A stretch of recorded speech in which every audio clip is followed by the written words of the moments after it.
Praise lord. July 28వ తేదీ 2025.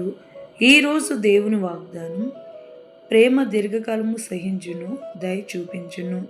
ప్రేమ మత్సరపడదు, ప్రేమ డంబముగా ప్రవర్తింపదు. కొరింథీయులకు రాసిన మొదటి పత్రిక 13వ అధ్యాయం 4వ వచనం.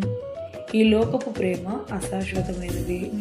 ప్రేమమయుడకు యేసయ్య తన బిడ్డలు నరకాగ్నికి పోకుండా తన ప్రాణమునే మన కొరకు బలిగా అర్పించిన మహనీయుడు.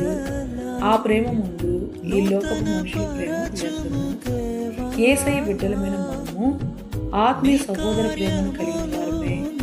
దీర్ఘకాలము సహించు ప్రేమ, మత్సరపడని, డంబముగా ప్రవర్తించని, ఉప్పొంగని, దయ చూపించు ప్రేమను మన యేసయ్య మన పట్ల చూపించిన ప్రేమను కలిగిన వారమే. మన చుట్టూ ఉన్న వారి పట్ల మనమును అటువంటి ప్రేమను కలిగి జీవించదు. ఈ రోజు మన జీవితంలో నెరవేరాలని కోరుకుంటూ జీవించే పరిచయంలో మీ సహోదరి. God bless you all.